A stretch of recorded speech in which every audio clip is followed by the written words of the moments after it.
he planteado de que este presupuesto participativo, Presidenta, resulta que simplemente es declarativa. Y el proyecto está planteando que sea vinculante. En que este es una iniciativa legislativa de demagogia, se presta también a una manipulación política. Congresista Chacón ha mencionado que en realidad no lo conoce, porque este proyecto todavía viene desde el año 2016. Y como yo no soy del partido de la señora Chacón, desde luego lo tienen que ver cuando se pueda.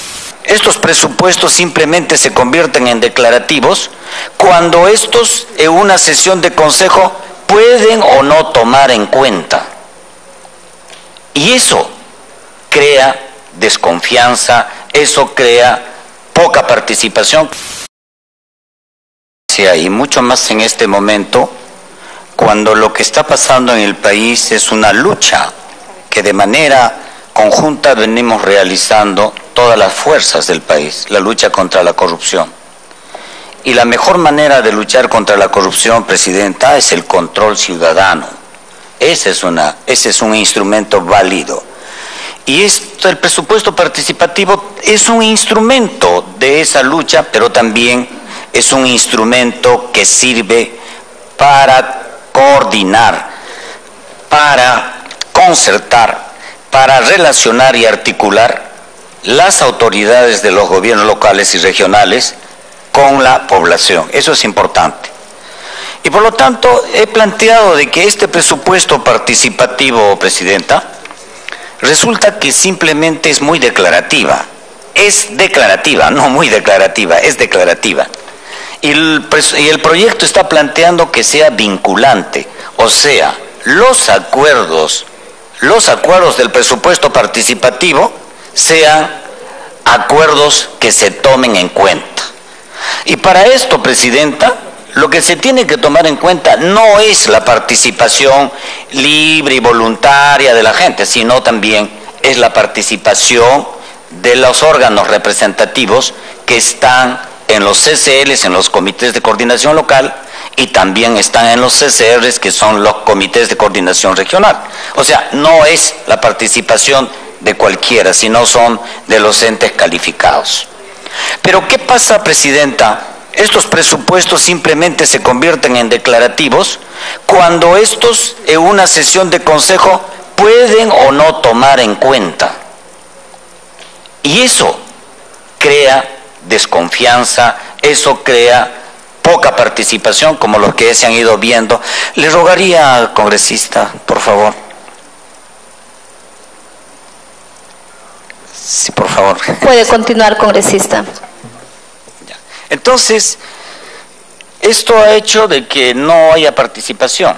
Y por esa razón estoy planteando en mi proyecto de ley que se modifiquen los artículos 7 y 8 de la ley de presupuesto participativo, o sea, la ley 28056, e igualmente que se modifique el artículo 22 de la ley orgánica de municipalidades.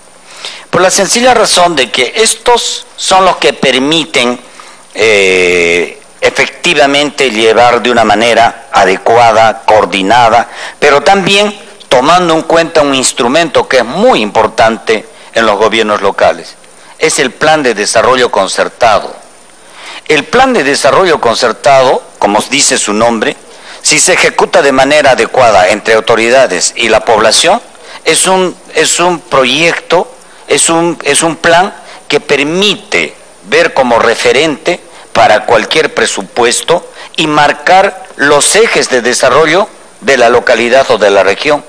Entonces no es que uno pide de manera voluntaria la obra, y voy a poner un ejemplo. Si por ejemplo se quiere una comunidad, el cementerio, pero falta el proyecto de agua potable, ahí definitivamente no se va a poder hacer el cementerio, sino un servicio como el agua potable tendrá la prioridad.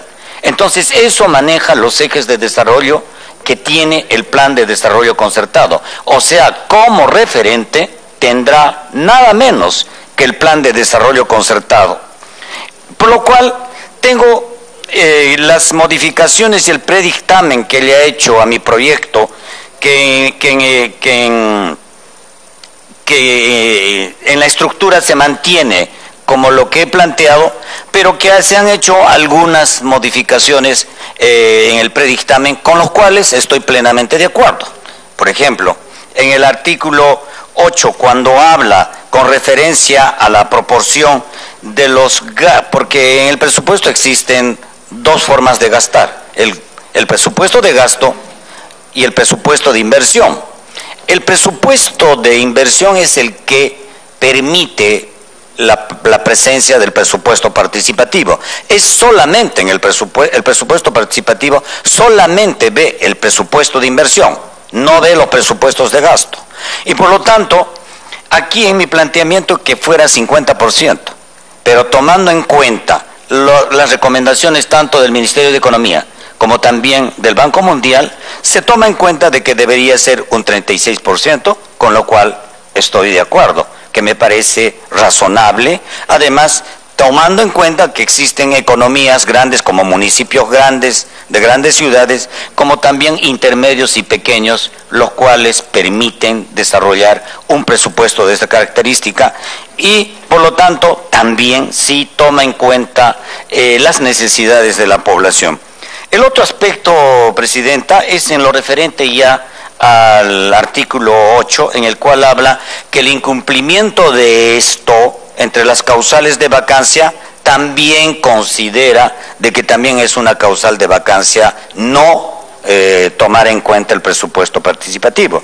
Y acá veo algunas caras que hemos sido también miembros de los gobiernos locales, yo soy también alcalde, y en mi condición de alcalde, y es en mi pueblo donde se empezó con el presupuesto participativo, en Limatambo, y es en base a esa experiencia que se planteó esta ley. Entonces, señora Presidenta, pongo a disposición, y ponga usted por favor a disposición esta ley para su discusión. Que este es una iniciativa legislativa de demagogia, se presta también a una manipulación política. Yo pedí la interrupción, era una interrupción oportuna para aclararle algunos asuntos que la congresista Chacón ha mencionado, que en realidad no lo conoce. Yo le digo que no lo conoce. Y lo digo así porque, primero, el presupuesto participativo no es un momento, es un proceso. Y por lo tanto hay que entender en su proceso. Segundo, no es una experiencia que se va a ejecutar, es una experiencia que sí ya tiene años y que se viene trabajando. Tercero, estamos hablando de un presupuesto que simplemente es consultativo y lo que queremos es que este presupuesto sea vinculante. ¿Qué significa? Que lo que se acuerda se toma en cuenta. Pero ¿qué pasa? Que ahora los presupuestos simplemente se consultan y cuando se lleva a la sesión de consejo tiene la capacidad de no tomar en cuenta nada. Eso es lo que estamos planteando. Lo otro, que puede ser utilizado políticamente, no, estamos hablando de cuestiones económicas. Tiene un referente, el Ministerio de Economía da un referente económico para el presupuesto inicial de apertura. Le dice, trabaje en función de esto. Y le dice cuánto es lo de inversión y cuánto es lo de gasto, que son, el de gasto es fijo, nadie va a discutir cuánto se paga al gerente ni cuántos trabajadores se van a contratar. Entonces equivocadamente se está diciendo que se puede utilizar esto políticamente. No es posible. Al contrario, cuando el presupuesto participativo se ejecuta tal como es, no se puede utilizar políticamente. Y le da autoridad, mucho más a la autoridad, porque la autoridad que cumple el presupuesto participativo, que tiene como referencia nada menos que el plan de desarrollo concertado, que es mucho más importante que lo que plantea el congresista Violeta, que dice lo que se tiene que tomar en cuenta es la planificación del Estado, y precisamente eso es lo que no hay, eso es lo que no planifica. No tenemos un ente planificador, y mucho más ni para el país tenemos. ¿Qué va a haber para tal o cual localidad? Eso es imposible. Por eso los que no quieren hacer esto simplemente se oponen para decir que no haya, que no exista y que por lo tanto, yo respeto las opiniones, pero lo que no respeto me parece irrespetable cuando dicen una cosa que no conocen, simplemente acusan y dicen una cosa que no es real. Y lo otro, se está planteando, efectivamente yo saludo que alguien más esté interesado en el proyecto, y en buena hora, porque somos alcaldes y conocemos de esta situación, cómo se trabaja con los proyectos. Y yo tengo un proyecto también que está en la Comisión de Descentralización, y que seguro esto también tardará mucho tiempo, porque este proyecto todavía viene desde el año 2016, y como yo no soy del partido de la señora Chacón, desde luego lo tienen que ver cuando se pueda. Y me parece importante por el bien del país y por la salud de nuestro país, porque una forma de luchar contra la corrupción es haciendo democracia interna, es haciendo democracia permanente. Y la democracia permanente, Presidenta, es consultando a la gente qué proyecto se hace, qué proyecto no se hace, cómo se hace, pero teniendo como referentes nada menos que los planes de desarrollo concertado. Y por esa razón me parece importante, y por la salud de los gobiernos locales y de los gobiernos regionales, insistamos en esto, Presidenta. Lamento mucho que siempre esta especie de ausencias justo cuando se discuten proyectos que no corresponden, Presidenta, a quien en mayoría no le interesa, ¿no? Muchas gracias.